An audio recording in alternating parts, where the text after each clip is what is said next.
Bonjour Thibaut, mon téléphone se décharge très rapidement depuis un temps, je ne sais pas ce qui se passe. Ouais, j'ai même remplacé la batterie, mais ça se décharge toujours rapidement. Qu'est-ce qu'il faut faire? Bon, voilà la question que certaines personnes me posent souvent. Pour répondre à cette question, je demande toujours quelle est la capacité de votre batterie. Si vous avez par exemple une batterie de 3500 mAh, vous savez que ça ne doit pas résister pendant longtemps. Ça ne doit pas résister. Quelle est d'abord la capacité de votre batterie? C'est important. Donc, quand vous avez la batterie, quand vous avez un téléphone, il faut vérifier quelle est la capacité de sa batterie. Maintenant, en plus de ça, il y a quand même des applications qui bouffent beaucoup, qui consomment beaucoup la batterie. Et pour le savoir, pour vérifier quelle est l'application qui consomme le plus la batterie dans votre téléphone, je vais vous montrer comment ça se passe. Donc, vous scrollez.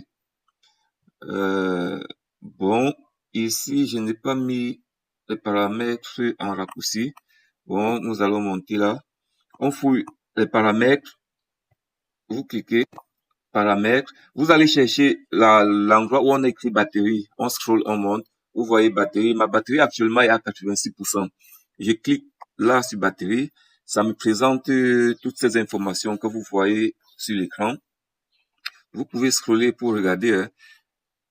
Alors, dès que vous êtes ici, vous voyez, vous pouvez lire utilisation de la batterie. Utilisation de la batterie, vous cliquez là-dessus.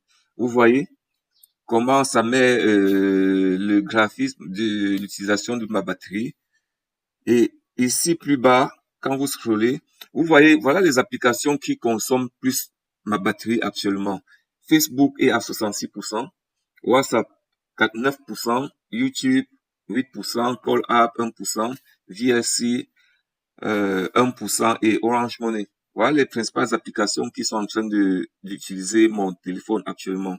Et l'application système, c'est 15%. Donc là, on ne peut rien faire.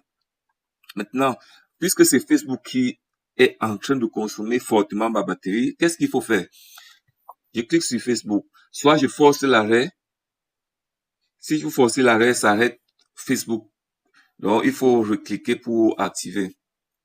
Ou mieux, vous venez, vous scrollez vers le bas, vous allez voir l'autorisation en arrière, autoriser l'utilisation en arrière-plan. Vous venez tout simplement cliquer ici. Ça arrête. Ça veut dire quoi?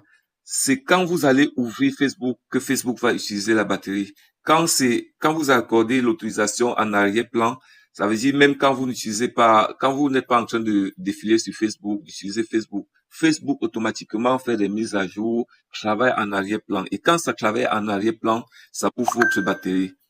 Donc, vous venez, vous désactivez, vous rentrez, vous pouvez descendre sur WhatsApp. Bon, je ne veux pas mettre mon WhatsApp en arrière-plan. Le même processus.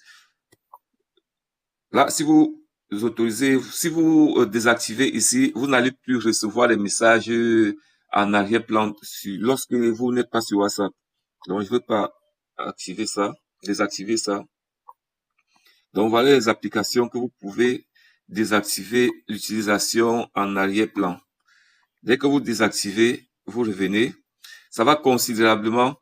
Et vous voyez, dès que j'ai désactivé, vous regardez sur le graphisme. Tout à l'heure, c'était descendant, ça descendait. Dès que j'ai désactivé Facebook pour utilisation en arrière-plan, vous voyez comment ça se présente. Vous voyez, attends, je vais vous montrer.